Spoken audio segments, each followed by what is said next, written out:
Welcome everyone back to another episode of Q&A with Sharon's son, George. I was my mother's caregiver after she was diagnosed with Parkinson's disease. Sadly, she passed on 1/1/2020, but we started Together for Sharon.com in her memory and to advocate for a cure for all those still battling PD today and their families, because no one is ever alone in this fight for a cure. Today's guest is someone who I'm honored to have on the show. We've been shifting a lot to many of the leading doctors, researchers in the world, not just in the US, but I really, such an honor to have you, Dr. Quinn, with us today. We have so much to talk about, and I also kind of selfishly am going to learn a lot. So Thank you for having me. maybe you can start us off by telling the listeners a little bit about your background. Sure. I am a physical therapist by training. I am currently a professor of movement science and kinesiology at Teachers College, Columbia University, which is based in New York City. I run a research lab, and that research is mainly focused on physical activity and exercise-based interventions for people with neurological conditions. So I've worked a lot in Huntington's disease. And over the past 10 years since my time at Columbia, we've been working a lot in Parkinson's disease. Our research work also looks at how we can better develop evaluations or assessments for people with neurological conditions. And we do that through the use of digital assessments. So wearable technologies and various other ways to measure balance and gait and physical activity. I think it's amazing, encouraging, and inspiring because obviously the main thing now is to find a cure, but keeping hope alive is something that I feel you do indirectly and directly. So thank you for that. And also, I have to take all biases out here, and I'm from Brooklyn, so we're both Ah, there from we go. New York. I might not be there anymore, but I'm always still a Brooklynite. So I appreciate that. I do want to start the show a little bit with sharing a few important areas. Usually we do this a little later, but I wanted everyone to see some more of your background. But this is important. This is your area and expertise as a fellow professor, but in the different world of criminal justice, I find it very important to share. And also, if everyone's interested, to reach out to the doctor on X. It's important to also support her, and we got to get this up to 1 million followers. I'm sure she'll appreciate it. But maybe we could start a little bit about your research. Research really moves the world and pushes progress towards a cure. But until we have a cure, as you mentioned, physical activity is something that means a lot to me. I'm actually working on my own research now on really talking about every sport ever developed, because if you are out there battling Parkinson's or even caregivers or any disease, it's such a positive. As I don't see many negatives of physical, activity, but maybe you can, because you're the expert, touch a little bit about some of your incredible research and published articles. Yeah, I'd be happy to do that. And I'll talk about the role of exercise more generally in Parkinson's, because there has been so many people who have contributed to really this very, massive and impressive literature base in Parkinson's. So over the last 20 to 30 years, there's been an incredible amount of research showing that really all forms of exercise are beneficial for people with Parkinson's disease. There's been a lot of focus recently on aerobic exercise, and in particular, higher intensity aerobic exercise, but really everything from dance to Tai Chi to strengthening exercises to cycling have been shown to be beneficial. So one of the things when we think about like the meaningfulness and the impact of this is, one, we do think it helps people functionally. We think, and we know that it can help to improve functional outcomes, so help people to be able to walk better, to be able to do daily living functional tasks. But we also think, secondly, that there's the potential for exercise to be neuroprotective, and that kind of means to slow disease progression. We're really in the infancy of understanding how it can do this, but there is some belief that exercise has the potential, even from the earliest stages or even be before the onset of symptoms, that it can slow progression. So those are two really important areas that I think can be a motivational context for people to be able to Yeah, empowered to exercise. A lot of the work that we focused on in my lab has not been so much to show that exercise is beneficial, but to help people get engaged in exercise because we know it's so beneficial. So we focus on something called physical activity coaching or health coaching, where we've tried to develop programs that can help physical therapists have a way, physical or occupational therapists have a way to work with individuals with Parkinson's disease to get them engaged in exercise. What's it like to see a individual, I don't know if we should say patient always, but Yeah. come into the, your office and then maybe a few months later see incredible improvement? What's that feeling? I know that might be what Well, drives a lot of you. yeah, that's why I'm in the job that I'm in. So a lot of the work that I do now is more research oriented and doesn't have that direct participant or patient contact, or it's much less. But I know the work that the researchers that I work with and my students and my collaborators, this is completely our what is motivating to us. We a big push for the work that we're doing also is doing work that matters to people, and we really try to work in as much of a collaborative way as we can with individuals who are affected by Parkinson's disease or impacted by Parkinson's. So, for example, I work very closely with a group in Connecticut called the Parkinson's Body and Mind Program. And they're an incredible organization. And I really listened to them and many of the people in that organization as to what is needed. And one of the things that they've talked a lot about is how important it is to have access to healthcare professionals like PTs and OTs, again, from the very earliest stages, soon after diagnosis, to get people on that track towards exercising. Thank you. And as we're also seeing all the amazing articles, it's not easy everyone to publish. I've done it, and it's something that you get, at least some of us reject it a lot, but you don't give up because it's such an important thing, and it's peer review, which is even more exciting in the research field. I wanted to know if you could talk a little bit about brain health interventions, because obviously and sadly, I'm almost tired of saying it, but Parkinson's is one of the, if not the leading neurological disorder in the world. It's kind of seems to be, progressing, and that's alarming. But I was wondering if what are some of the research you've been doing on some of these types of interventions, as you kind of mentioned some already, and I wanted to share this as you're also discussing. And Yeah.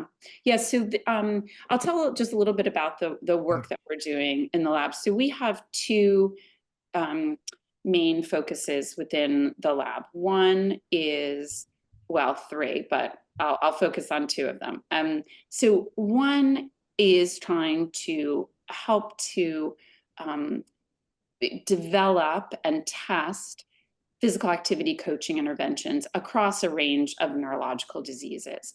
So we have published on a few studies that are called Engage. So we have Engage PD, which is for people with Parkinson's disease, but we also have Engage HD, which is for people with Huntington's, and Engage Ataxia, which is for people with cerebellar ataxia.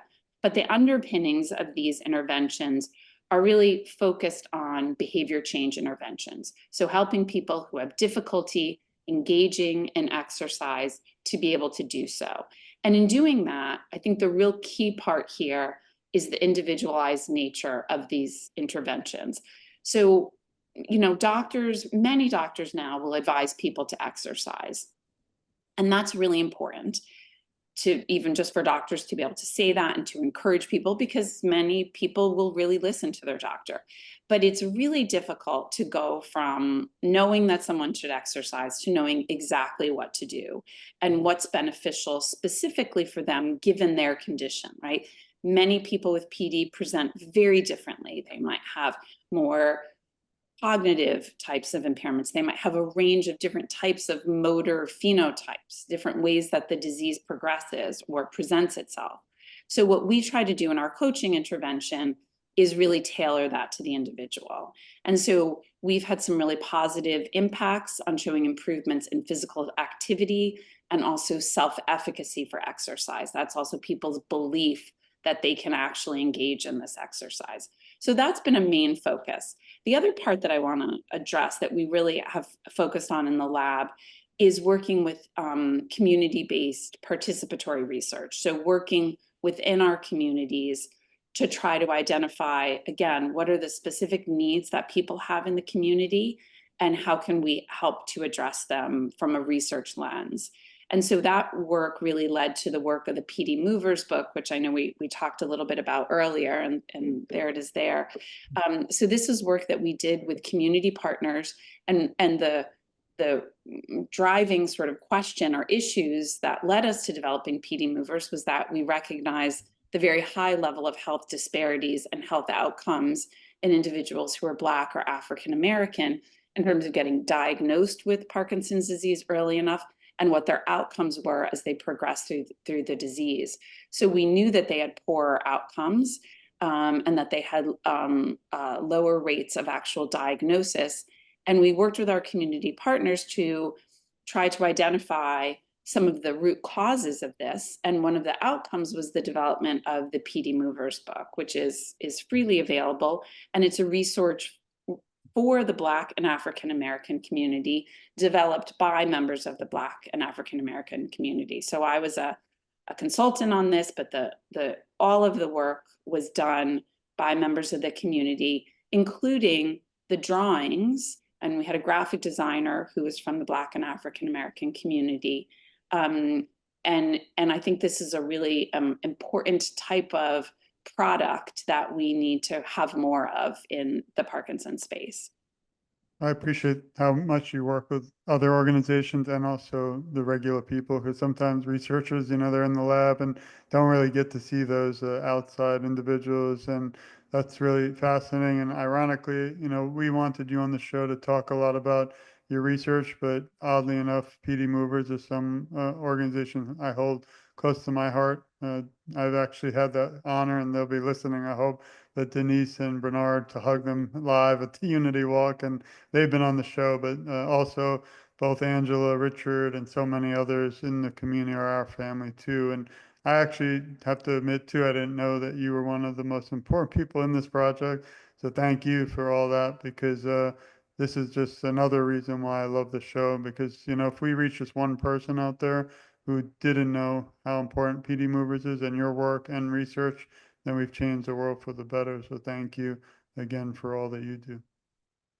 Yeah, well, I would just quickly say I'm definitely not one of the most important people on that book. I appreciate you saying that, but there was all of the people that you mentioned, Denise and Bernard and Richard and Angela, there's just an incredible group. I just do want to give a shout out to Dr. Hiral Shah, who really, this was her, she really had a vision for this and has been leading a lot of this work as well. And also to many of the students that work in my lab, they have an incredible passion for this work and do a lot of the behind the scenes work to make something like this a reality. Thank you. Yeah, and we send our love and support to all those involved, and still today doing the most that they can to make a big impact on all communities around the world. So thank you.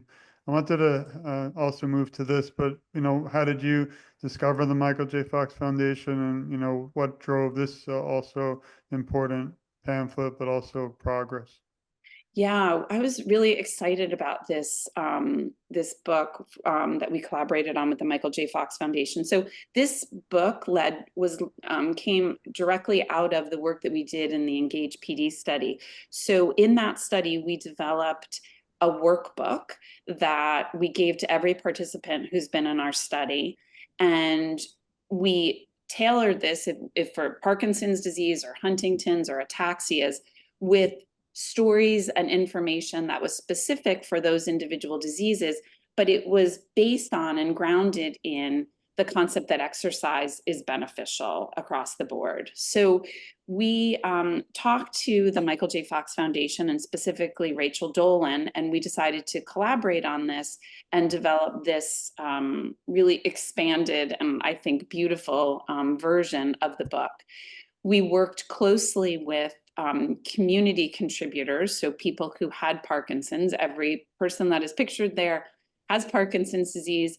And I think it's a really unique example of how we collaborated with the community members and really tried to figure out what they would want from a resource like this.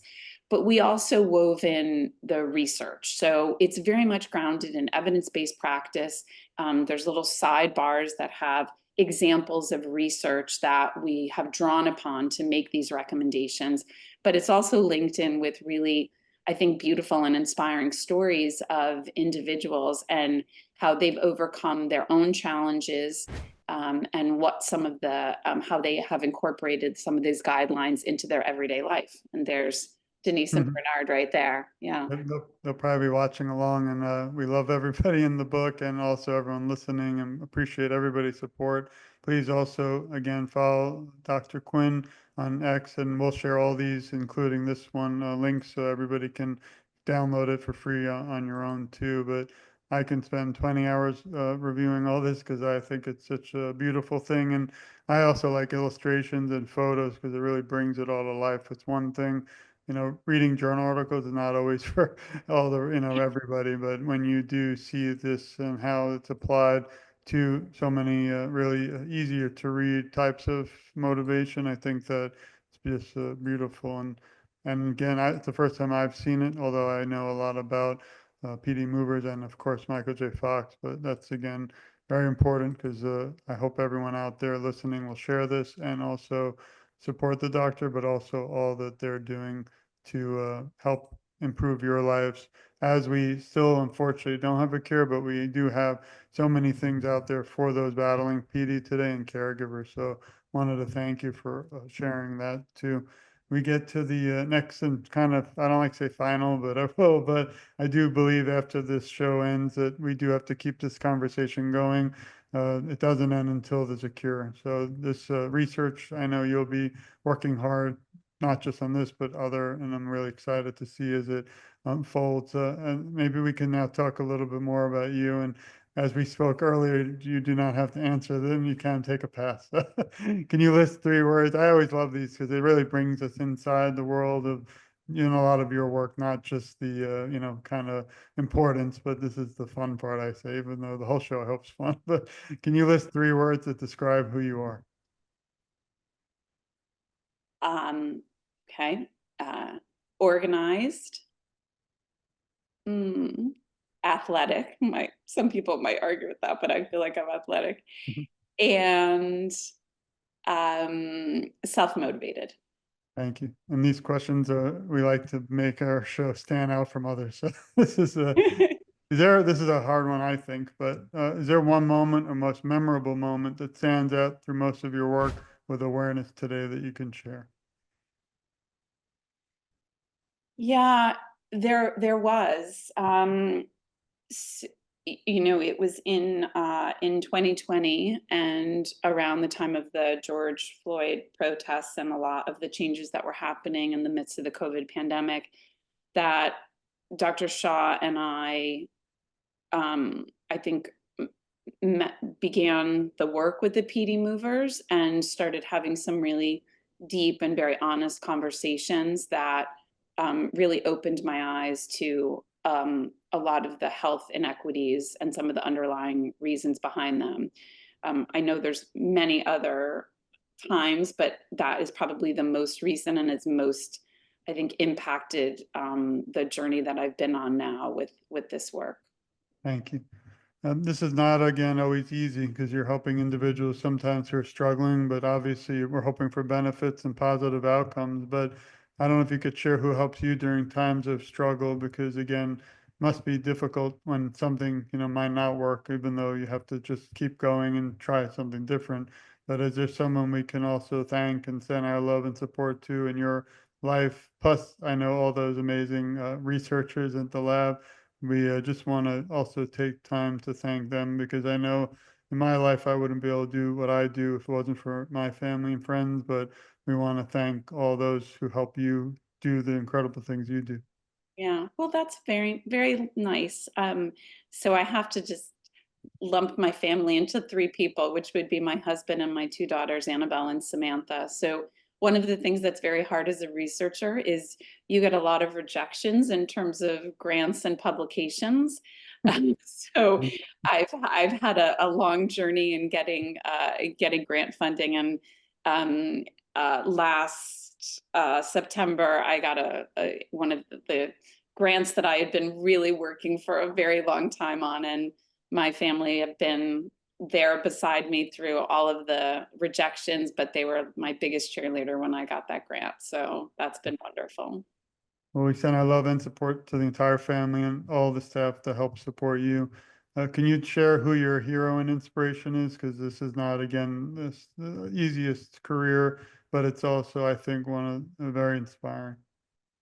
Yeah, so someone who is a professional hero and inspiration, and I literally sit at her desk right now, I've been lucky enough, is a woman by the name of Anne Gentile. She was a professor of movement science. She was an instructor of mine, a mentor of mine at Teachers College, where I'm lucky to be at right now.